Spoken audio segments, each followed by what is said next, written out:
Se você olhar e comparar a Bolsa Americana com a brasileira, você vai ver alguns números interessantes. Vou trabalhar com números arredondados, por aproximação. Então, se você olhar a Bolsa brasileira, nós temos aí cerca de 400 empresas listadas em Bolsa. Nos Estados Unidos, 6.000 empresas, considerando aí as principais bolsas que existem nos Estados Unidos. 6.000 empresas versus 400 aqui no Brasil. Estados Unidos, Brasil. Aqui, 4 milhões e pouco de investidores. 4 milhões e pouco de investidores. Nos Estados Unidos, 186 milhões de investidores. 186 milhões de investidores. A maior parte por meio de fundos de investimentos em ações. Por meio de fundos de investimento em ações. A menor parte diretamente em Bolsa de Valores. Cerca de 15% aí, pelo menos, diretamente em Bolsa de Valores. Então, quando a gente olha esses números, a gente vê que no Brasil, menos de 2% da população, cerca de 2% da população, investe em Bolsa de Valores. Vamos trabalhar com esse número. 2% da população investe em Bolsa de Valores. Quando a gente olha para os Estados Unidos, em média, são 56% da população investindo em Bolsa de Valores. O que isso nos mostra? Primeiro, um país com muito mais empresas listadas em Bolsa. Um país com muito mais empresas listadas em Bolsa. Isso tem a ver com cultura, isso tem a ver com tradição, isso tem a ver com regulamentação, isso tem a ver com seriedade da justiça, isso tem a ver com solução de conflitos, com velocidade, com punições, com transparência. Isso faz com que os Estados Unidos sejam o maior mercado em volume de operações financeiras em bolsa do mundo. Do mundo. Então, é por isso. E um povo que adquiriu essa cultura de investir, que olha e pensa no seu futuro. Quando a gente olha para o Brasil, a gente percebe que há um longo caminho a ser percorrido. Mas é preciso dar o primeiro passo, né? É preciso dar o primeiro passo. Eu acho que é isso que a gente tem que entender. E o bom é que as pessoas estão se interessando, a internet trouxe esse tema para a mesa de diálogo, vamos dizer assim, mas é preciso, óbvio, as pessoas terem noção dos riscos que existem no mercado, ter noção dos espertalhões que existem no mercado, das raposas, né? E investir, antes de investir em ações, investir em conhecimento, que eu acho que esse é o caminho mais importante, investir em conhecimento, em preparo, antes de se expor à Bolsa de Valores. Me perguntaram outro dia, e eu queria responder aqui para vocês, quais foram as ações que mais subiram nos governos anteriores de Lula? Quais foram as ações que mais subiram nos governos anteriores de Lula? Essa foi uma pergunta e aí fomos fazer uma pesquisa, né?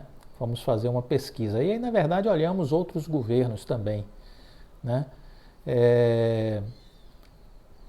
Há um temor sobre o efeito nocivo do governo Lula sobre as estatais, em especial a Petrobras, Vale lembrar que essa é a terceira vez que Lula estará com um mandato presidencial, né? Antes disso, ele esteve no primeiro mandato de 2003 a 2006, foi reeleito e governou de 2007 a 2010. Nos dois períodos em que ele esteve à frente anteriormente, o Ibovespa registrou ganhos, conforme estudos que a gente pôde acessar da Economática. E ainda que essa rentabilidade passada não seja nenhuma garantia de rentabilidade futura, ela nos dá algumas indicações do que pode vir pela frente, considerando esse passado.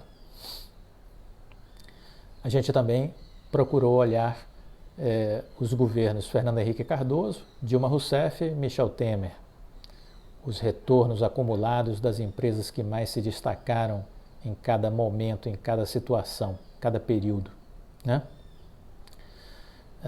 Se a gente for olhar o período de outubro de 2002 a 30 de setembro de 2006, considerado aí o governo Lula I, o Ibovespa neste período saltou 323%.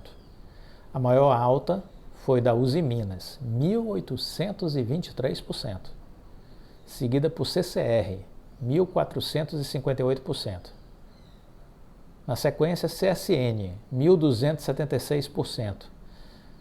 Metalúrgica Gerdau, 1.027%. Gerdau, 764%. Então, podemos concluir que as siderúrgicas foram o grande destaque do governo Lula I. Grande destaque do governo Lula I. Se olharmos um pouco mais à frente para o Lula II, olhar aí especificamente um período de 1º de outubro de 2006 a 30 de setembro de 2010, os ganhos foram menores.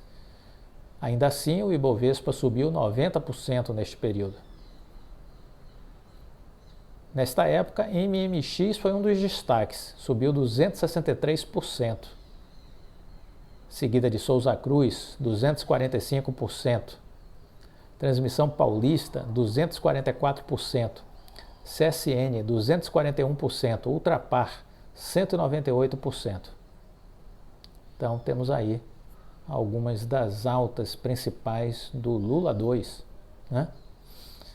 Se a gente for um pouquinho mais para trás e olhar o governo Fernando Henrique e pegarmos de lá de trás até os tempos atuais do governo Bolsonaro, a gente vai ver que as maiores valorizações da Bolsa nesse período são exatamente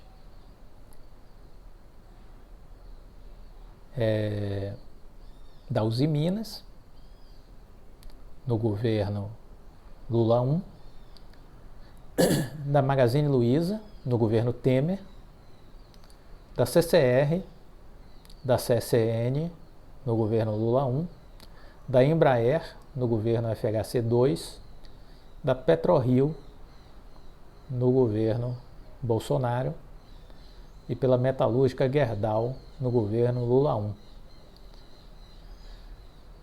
A Uzi Minas, no governo Lula I, a gente já disse que teve uma valorização de 1.823%. A Magalu, no governo Temer, cresceu 1.470%. CCR e CSN, no Lula I, cresceram 1.458% e 1.276%. A Embraer, no FHC II, cresceu 1.229%. A Prio, no governo Bolsonaro, cresceu 1.229%. E a metalúrgica Gerdau, no Lula I, cresceu 1.027%. Então temos aí alguns números interessantes para a gente refletir. O importante, o que eu diria que é importante, é que os governos precisam entender o mercado financeiro como um ambiente propício para estimular a economia nacional. A Bolsa é um lugar onde pessoas compram ações. As empresas se capitalizam e, ao se capitalizar, as empresas pagam dividendos também para os acionistas, elas investem no seu crescimento, gera novos negócios, gera desenvolvimento. Então se estabelece nesse mercado, que muitas vezes por alguns esquerdistas é odiado, esse mercado ele gera um ciclo virtuoso de construção de riqueza. Riqueza essa que será benéfica para o país como um todo. Será benéfica para um país como um todo. Muitas pessoas pequenos investidores, estão buscando a Bolsa de Valores como uma forma de planejar o seu futuro, complementando a sua renda. Eu até recentemente tinha uma pessoa que fazia mentoria comigo, o Anderson. Anderson, um abraço para você.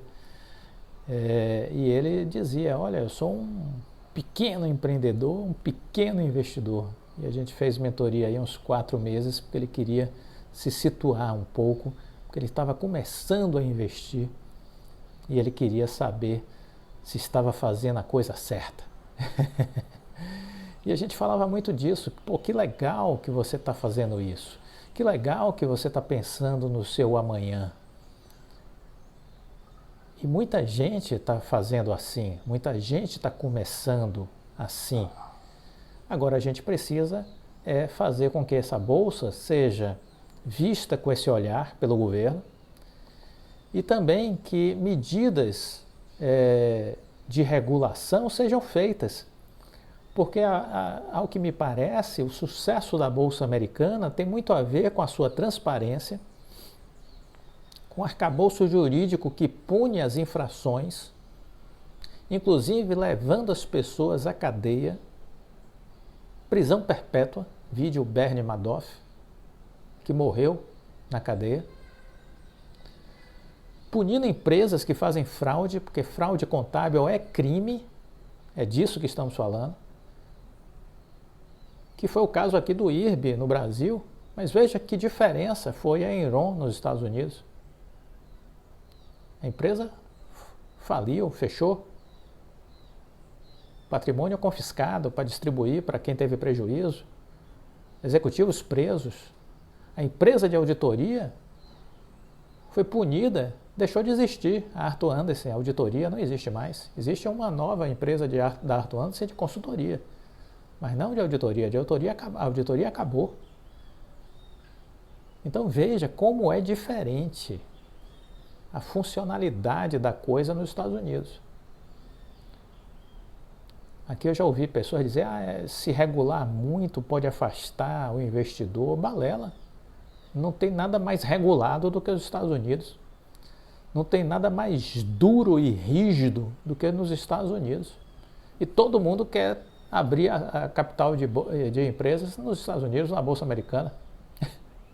Inclusive agora uma onda de empresas brasileiras indo abrir capital nos Estados Unidos. Por quê? São loucos? Não, porque sabe que vale a pena, se você agir dentro da linha, não fizer nada errado, você não vai ser punido nunca. Vão ser punidos aqueles que fazem coisas erradas.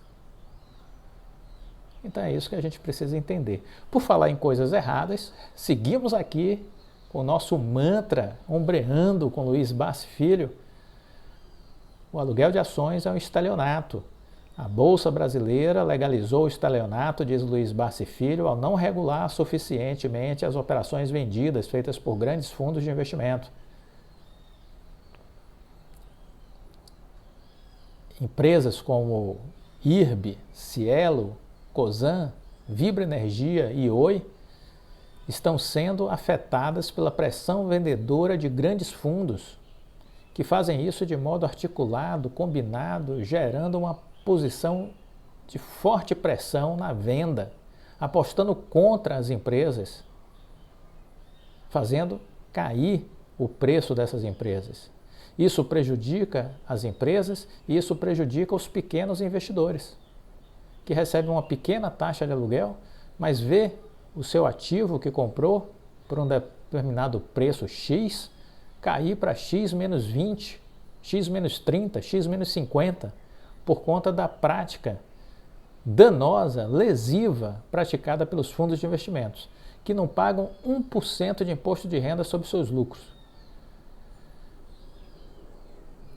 Então é preciso entender isso e é preciso ser contra isso. É preciso ser contra isso.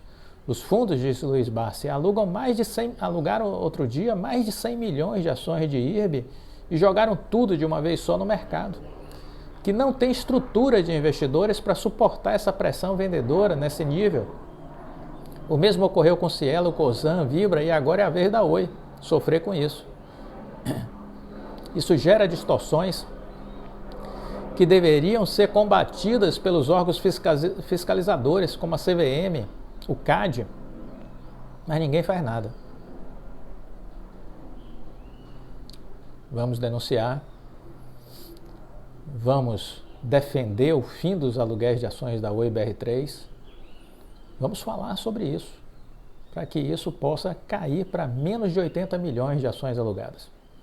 Enquanto isso não acontecer, esqueça, o preço da ação da Oi não sobe. Nem com promessa. Deixa o like. Fique com Deus. Até a próxima.